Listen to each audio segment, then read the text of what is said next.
Hey girl, hey, welcome back to the Slay Girl Slay podcast. I'm back this week with a new episode. I just got back from Miami and was there for a little bit, and that was tons of fun. I was there during spring break, so there was a lot of college kids just out there partying. And I used to be one of those college kids that could just hit Ocean Drive and do it up at the bars, but girlfriend can't get down like she used to. I used to be able to go out and party until like 5 a.m. and then be home just in time to take a quick shower, like a 30-minute nap, and then be up and ready to go for church by 8 on Sunday. But when I went out, y'all, in Miami, it took me 2 full days just to recover.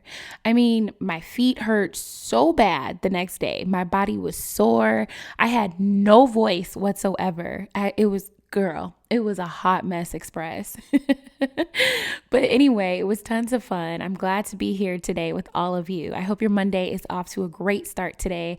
I hope all of you had a great weekend. Yesterday, I went to this restaurant out here in LA, and I went alone actually. And I don't know if you guys have ever tried eating out alone, but it's quite the experience. I encourage everyone to at least try eating out alone once, but I went out to eat to this restaurant out here in LA that I had been dying to go to, and the hostess asked if anyone would be joining me.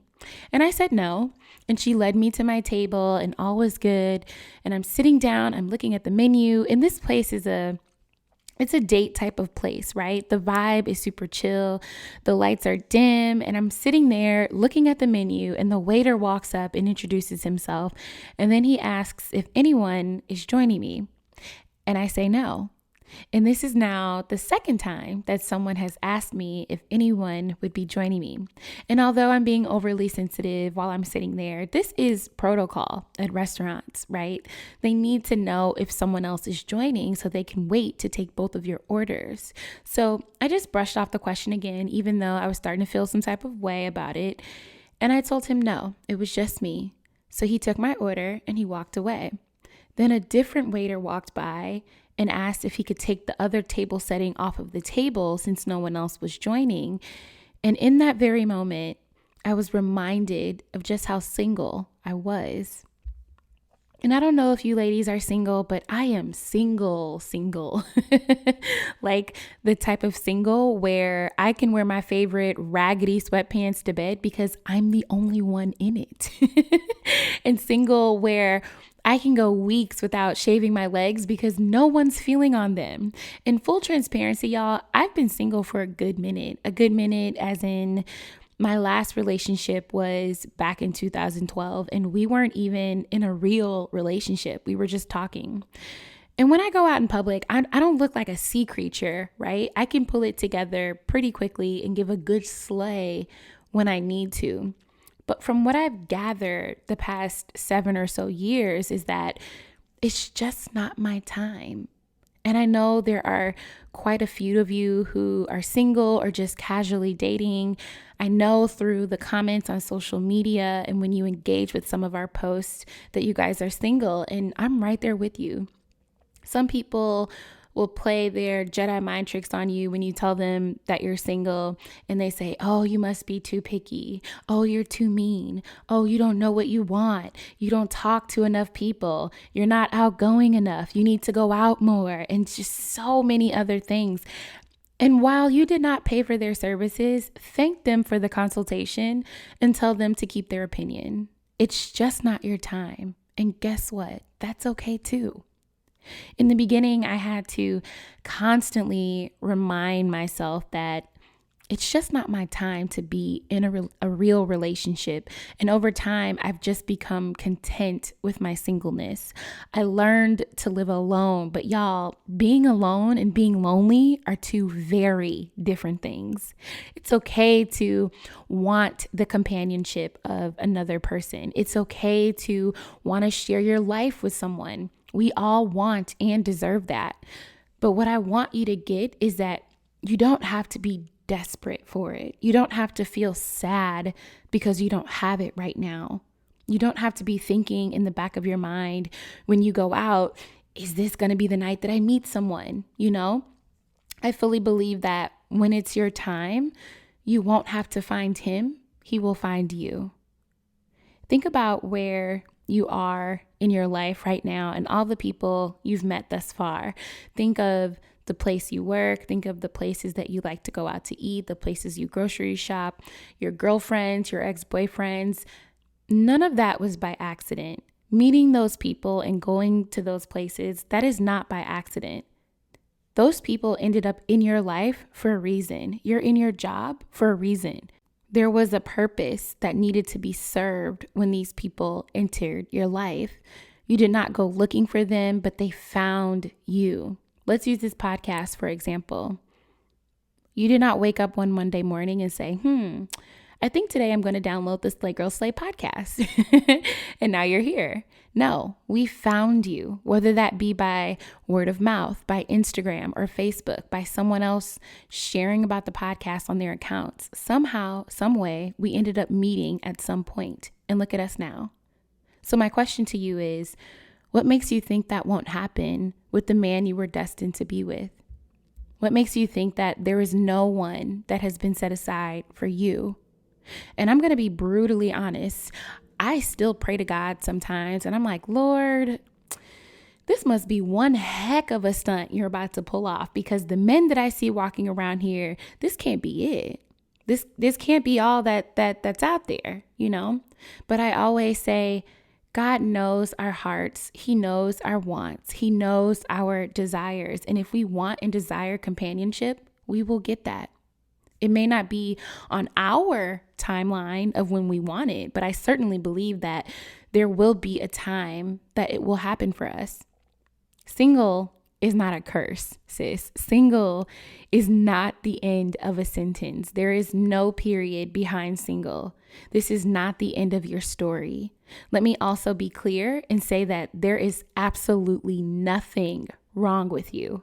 You are not single because of the way that you look, or the way that you smile, or the way that your hair lays down your back. You are single because this is the season that you are in, period.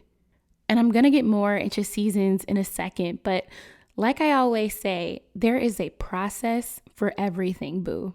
That doesn't just apply to the business or the game plan or whatever goal you wrote down at the top of the year. There is a process for everything, relationships included. And there is no rushing that process. I can only speak personally, but I am not a serial dater. I don't have a bunch of guys that I'm casually dating just to entertain myself and have fun until the right one comes along.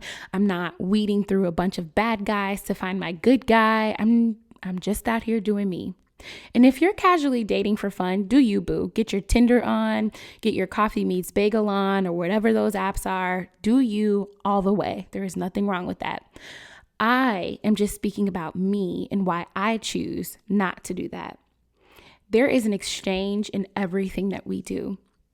For every decision to do something, that is a decision against something else. When I would casually date random people, random meaning not the person God set aside for me, there ended up being so much baggage and drama that I had to deal with. Guys that just wanted to talk and not have a real relationship. Guys that were emotionally and spiritually unavailable. Guys that were physically unavailable because they were with someone else but lied and still said that they were available. I mean, we have all been there. And what was happening? I was living in a constant state of confusion. I was being frustrated. I was looking at myself in the mirror like something was wrong with me. You know, why is this not working out? And every single time I was looking internally like something was wrong with me. I was watching my phone for text messages to come through because I wanted to talk. And where I messed up, I didn't let their actions determine my level of expectations from them, but instead expected that they treat me and love me in a way that they didn't know how, because they weren't on the same level that I was on, because I was looking for real and they were only randoms. I would rather be alone, learn to love myself, work on the things that I need to work on, do the things that I wanted to do, move when I wanted to move, focus on what makes me happy completely alone, than not do any of those things and just have someone just to say that I have somebody so I won't feel lonely. Sis, you can still be in a relationship and still be lonely. Being lonely is a feeling of sadness. It's a feeling of isolation. Being alone, being by yourself, is a state of being, and loneliness is an emotional response to it. You can be alone and incredibly happy, or alone and incredibly lonely. Does that make sense? If you are single, life has a really, really funny way of reminding you of just how single you are. And it's how you choose to respond to those reminders that make all the difference. You get reminders in the mail in the form of wedding invitations when you fill out your RSVP card and you don't have a plus one. You get reminders when it's tax season and you're filling out your W-2s and you have to check that box that says single. You get reminders when you see other couples out, whether that be at dinner or a movie, and you're like, oh, when is it going to be me? When is it my turn? I'm getting older. The clock is ticking. I'm ready for my guy. Where is he? Y'all remember when we were little and we had these plans that we'd be married by 22 and 23 and then we'd have kids by 25 and 26 and girl, bye. No, it's not going to work on our time. It's a season for everything, sis. It's a season for you to be confused about your life. And then there's a season where you figure it out and you know your purpose. It's a season of you grinding it out and hustling towards that dream that we always talk about. And then there's a season of you reaping all that you've sown and the dream has become a reality. It's a season of being alone. And then there will be a season of companionship.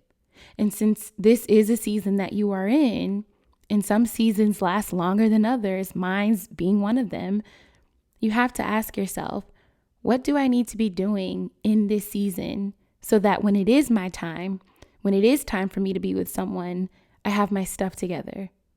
What habits do I need to drop in this season? What lessons do I need to learn in this season so that I don't carry those habits into the next season? This is how you learn to become content with being single, because you realize, yeah, you may think you have it going on in your head and you're the bomb.com and you're the sauce boss, which you are. But in reality, your heart may not even be ready for someone else. I don't know how many times I've met a nice guy who had something going for himself and he was good looking. He seemed to not be problematic, at least at surface level. And God was like, nope, not this one. Nope. Something always ended up happening. He always ended up doing something that showed who he truly was, and it just would not happen. That's because it's just not the right time. It is my biggest prayer that you guys aren't out here thinking something is wrong with you, saying things to yourself like, oh, if I go to the gym more, maybe this guy will like me. If I wear more makeup at work, maybe I'll get noticed. If I just bust it open on the gram one good time in my swimsuit and get a bunch of likes, maybe someone will notice me.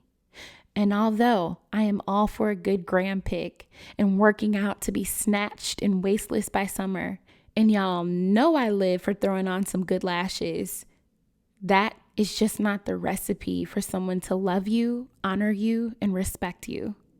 You have to love on you first, boo. The love of someone else can never replace the love you have for yourself. And we often think, oh, if I find my partner, I'll be happy. If I can just find my guy and he's faithful and he loves me, I'll be happy. And the reality is, you are responsible for your happiness, not someone else. There is no man on earth that will make you happier than you can make yourself first. Your partner should be an addition to your life, someone that is adding to something else that's already been built, already worked on, and already refined and loved on by you.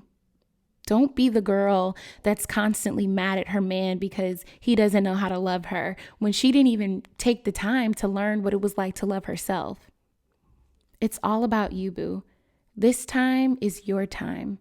When you do find the guy that God has put aside for you, it will no longer be just about you. So use this time wisely. Do things that you love.